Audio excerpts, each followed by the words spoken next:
Hey, my name is Davis and I'm from Haiti, but I'm living in Dominican Republic. I'm here, Positive Power 21, Jerry Royce Live, worldwide. Hi, this is Lady T, urban gospel artist from Jackson, Mississippi. You're listening to Positive Power, XXI Christian Radio on Spreaker Radio and Facebook Live. So keep it locked. Can you feel the power? Can you feel the power? Feel the power of XXI.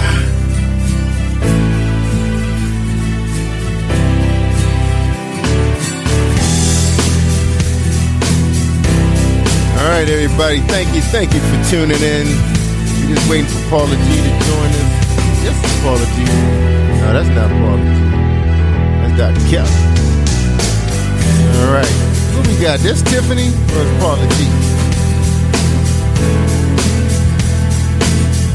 347. That's you, Tiffany. All right, we waiting on Paula G, the voice. Tiffany McGee to join us. So hang tight, everybody. All right, let's go to a song break, y'all. This one is called Everybody. Jerry Royce Live. Yeah, who's this? This Paula G? Yes, Paula G has been in studio for the last 10 minutes, sir. Oh, okay. You changed numbers on me. I was looking for your other number. Okay. No, it's the same one. Oh, okay, use it on Remember? showing. Yeah, I thought you switched to Skype. Use it on showing thing. I did. Okay. I did. Well, how are you? What's up? I am fantabulous. How are you? Happy Thanksgiving to you. Belated Thanksgiving to you and your beautiful family. I saw your photos where you all were having a wonderful time. Oh, yeah. My mom was. This was the first time my mother actually felt healthy.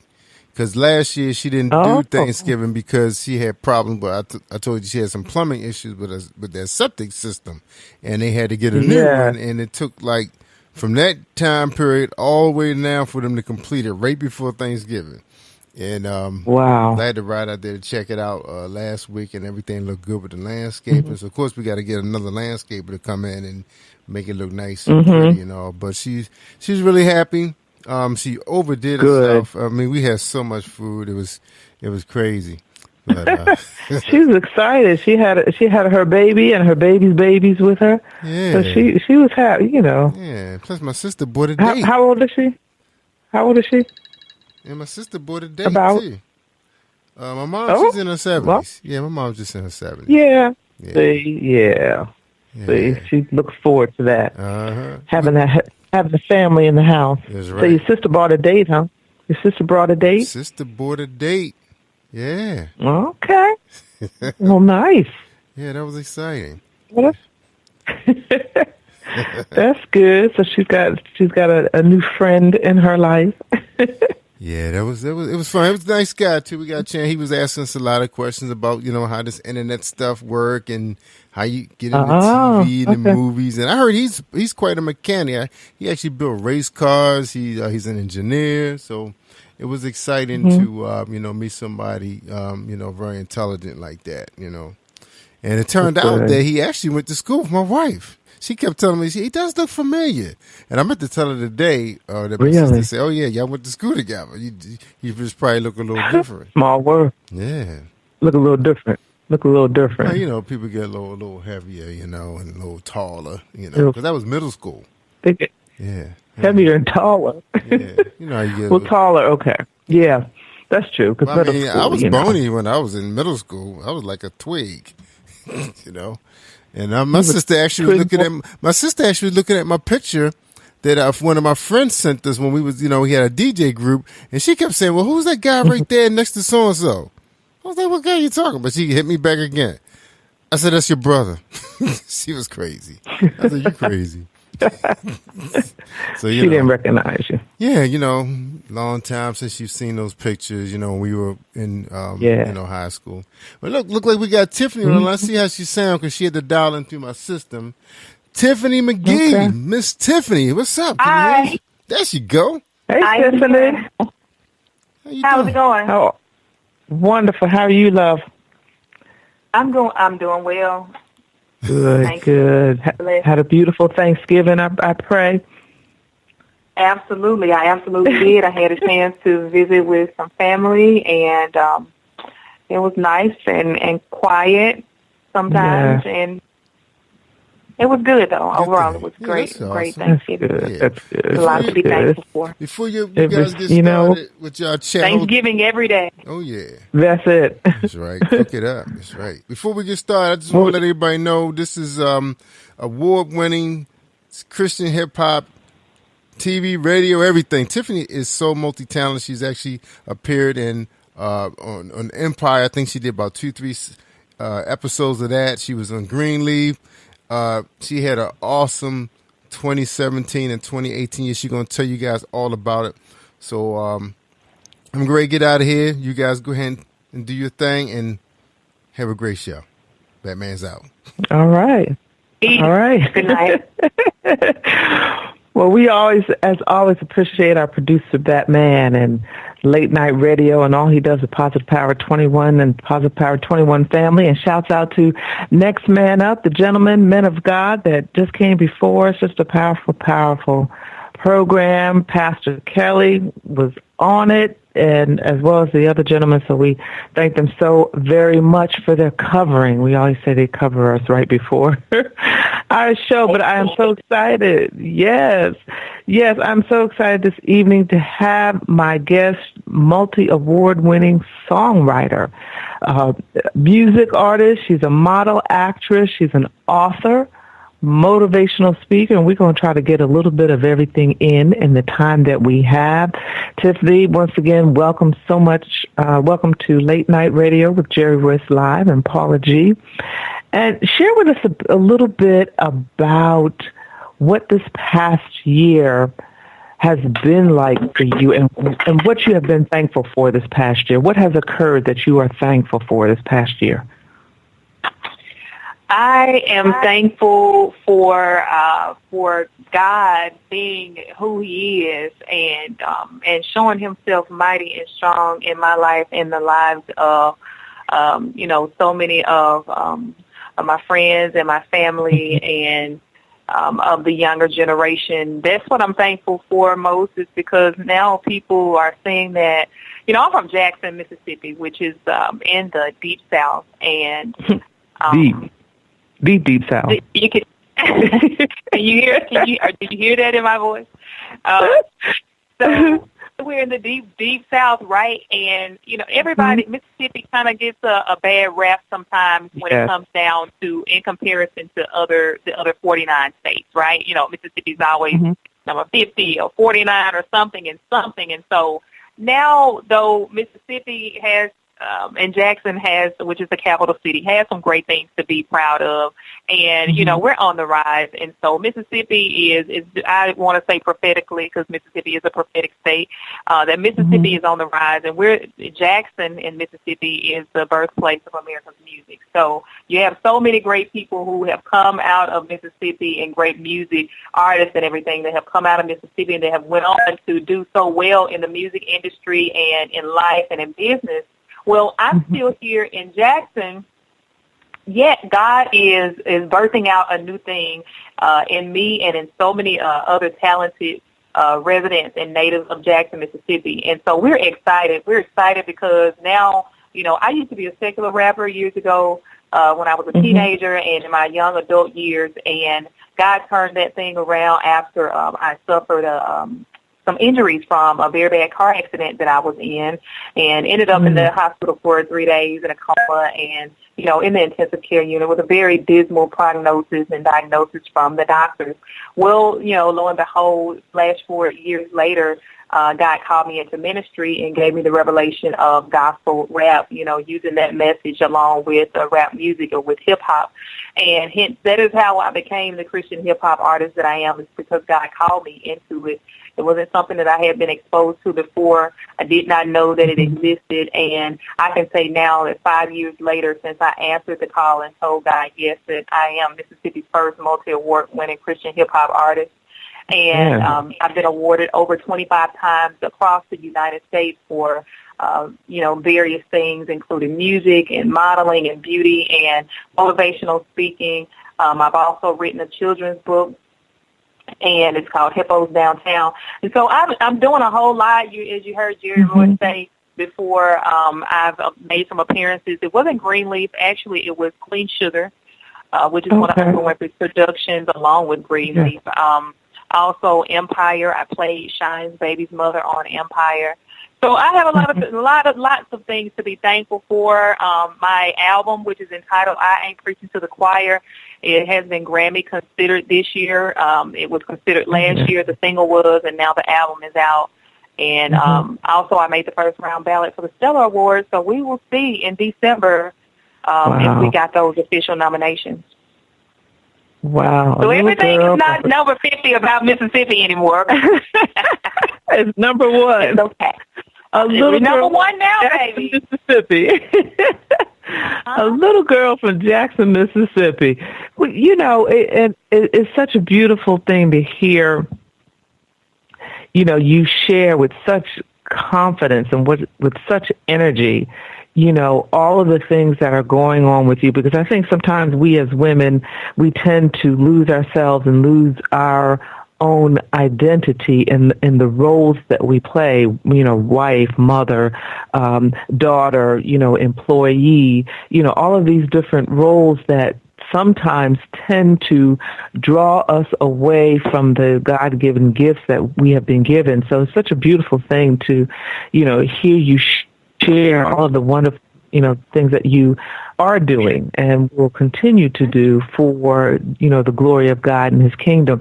Can you share with us just a little bit about what it was like growing up in Jackson, Mississippi? So just kind of give us a glimpse through your lens as the little girl growing up in Jackson. Well, I would say that during my childhood here in Jackson, it was a pretty great experience. My mother, you know, she traveled a lot, quite a bit, and so I had a chance to experience some other cities and some other states. And my thing, though, Paula, the reason why my experience in Jackson was great is because I love to read. So no matter whether I was in Jackson or New York or Florida, I could be in Jackson and be in a book, but be in Africa somewhere because I love to read. And so that was my passport to the world. That was my passport to other cultures and, you know, to experience new things, was to read all of the time. And so that gave me the creative, I feel like it fed my creative ability, and it planted seeds within me that I wanted to create, I wanted to express, I wanted to write, I wanted to illustrate the visuals that I had in my mind and be able to draw those out and share them with the world and with other people, just as the authors who wrote those books that I would read did for me. You know, it was an internal picture that I had that I read. And so it so it didn't matter where my geographical location was, but being here in Jackson, you know, we have a lot of historical things that have happened and taken place in Jackson and within the state of Mississippi, as far as like race and you know, civil rights and some of that stuff, some social injustices. Some of that stuff still happens here, and it's talked about a lot, and people have this perception of Mississippi that, you know, it's still carts and horses and carriages and everything. And, you know, and that we're not on the brink of technology and we're not in the know. And there's so many great things here, though, and there's quite a few, you know, prominent, wealthy people who are here in Mississippi you would not believe, you know. But it's not like how people think it is. It wasn't like that. You know, I experienced the same thing. I played with the same toys that the children across the world played with, and I had a great childhood. And but I did, you know, realize that there was a world outside of the world that I was within in Jackson, Mississippi, and I was able to explore that, whether it be a book or internet or technology, or being along with my mother and traveling with her while she worked. Right. And I think, and thank you so much for sharing that, because I think it's so important for, you know, like you said, to kind of shatter some of the stereotypes that people may have of, you know, especially people who have never been, you know, south of the Mason-Dixon line and have these, you know, misperceptions of the South and parts of the South. And I love what you said about reading the books, and it just speaks to the power of words, how the power of words on a page can transform you into other countries, other cultures, other environments. And I would dare say, and correct me if I'm wrong, but I would dare say that it also showed you as a little girl that there was a world outside of my immediate world, outside of my zip code, for lack of a better reference. That, and there was so much out there to explore and so much out there to see and, so very much out there to do, and I think that is so reading is so important. I think if we've kind of gotten away from the, and I'm not hating on the Kindles and the iBooks and so forth, but there's nothing like a physical book. There's nothing like I agree. to sit down with a physical book. We can type and do things pretty quickly and conveniently with our technology means and everything, but for me as a writer, there's nothing like a notebook and a pen sometimes as well. I mean, typing is convenient, but sometimes you have to have those intimate moments when you're away from the hardware and the equipment and it's just you and the old way of doing things. And, to be able to get to that place and tap into the real rawness of what it is you're trying to do. Because you're on the computer, there's too many distractions. There's no distractions in the notebook unless you put some in. You have that pen. Stop typing and doing what I'm doing on my computer and log on to Facebook, or on my phone, log on to Instagram or something like that, and totally take me away from what I'm doing. But if I go sit out on the porch or in the park with a notebook and a pen, I'm tuned into nature, into my surroundings and what's around me, and I'm not concerned about all these other things. Right, because you've got that focus, and it's almost something sacred about that. It's just you, the notebook, pen, and your thoughts. Sitting there. So tell us a bit about your modeling. What type of experiences have you had with that? Well, I have modeled for boutiques and local boutiques that are here in Jackson. I actually started modeling though when I was in Atlanta filming the video for I Ain't Preaching to the Choir. There was a young lady who, she was a makeup artist that was on set for my video that day, and she thought I had some nice features, and she asked if I would be interested in modeling for her makeup company while I was there in Atlanta, and I agreed, to do it. And really, she helped me to recognize a gift that my mother had noticed early on.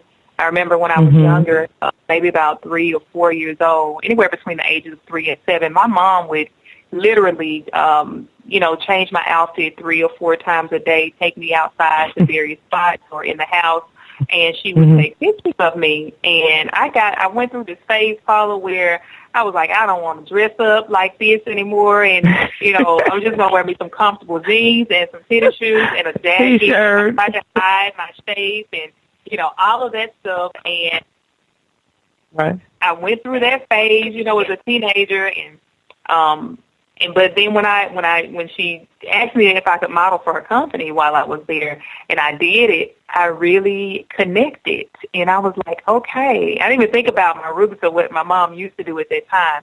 But when I got back to Jackson, I started putting some images out there, and some photographers inboxed me, and they wanted to work with me, which it was helpful because at that time I really did not have the resources to build my portfolio. And I prayed to God. I said, Lord, this is the thing that you have called me to. You've stirred this gift, and I know that there are certain resources, certain things that I'm going to need to be able to put it out there like that.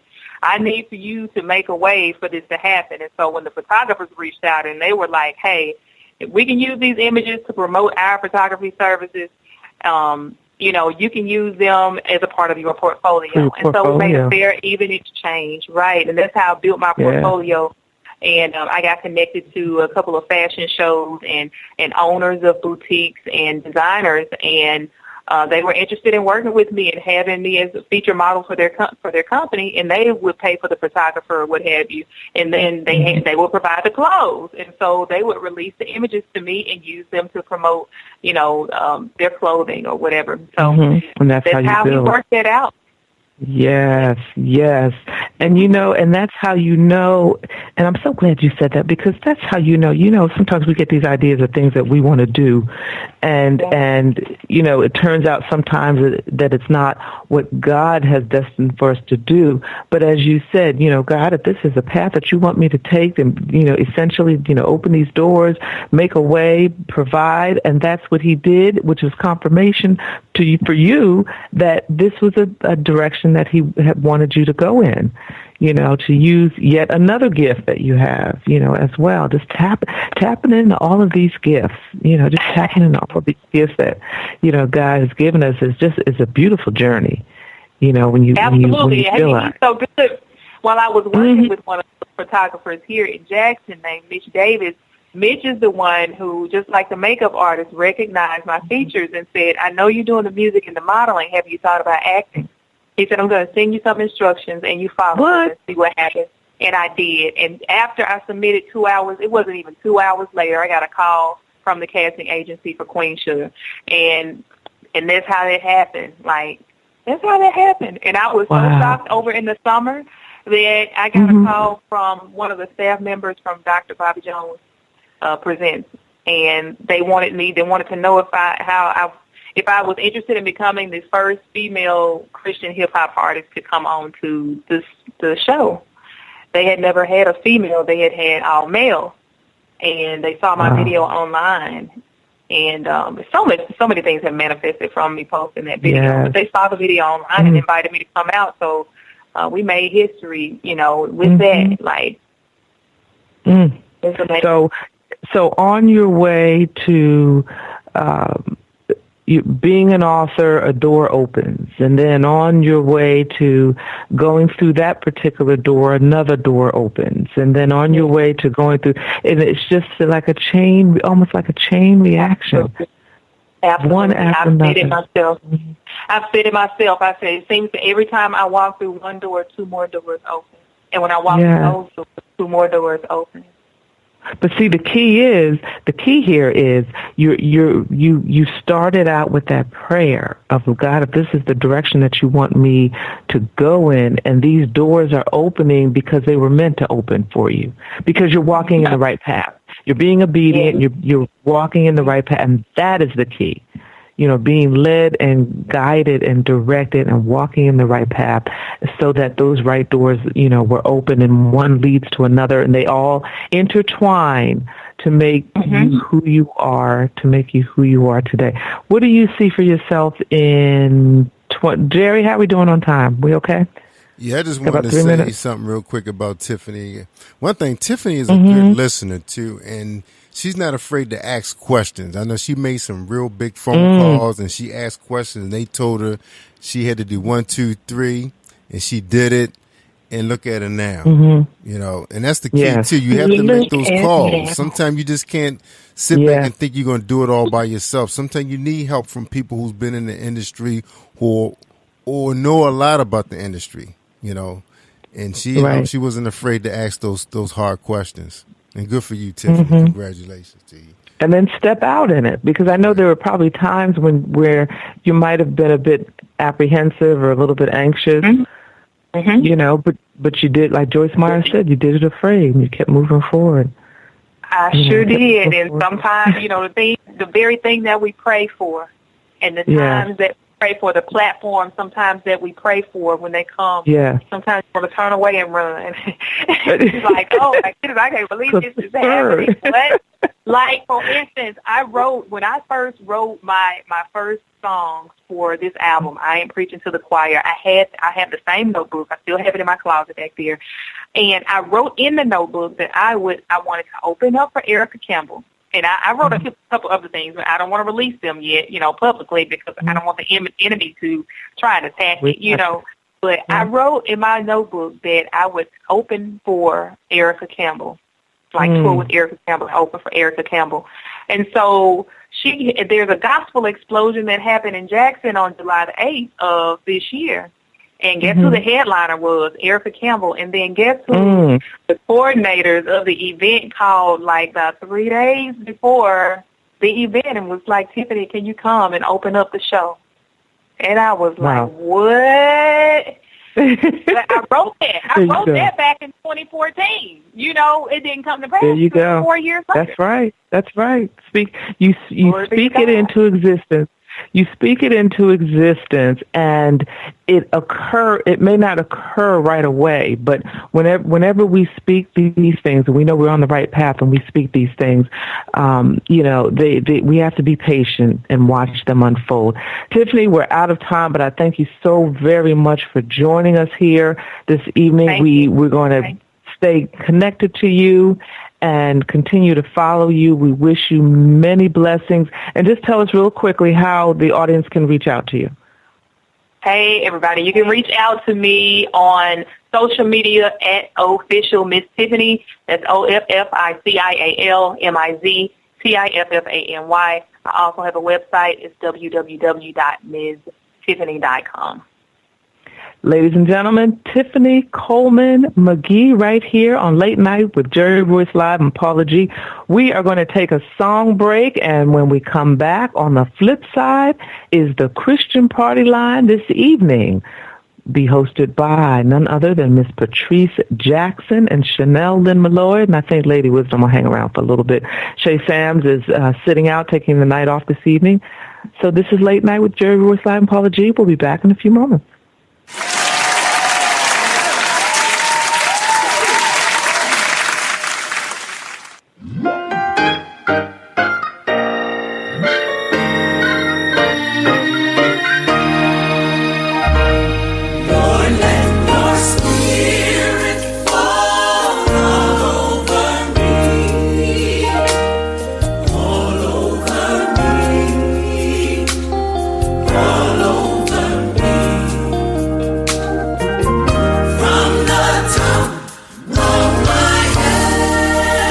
Down to the soles of my feet.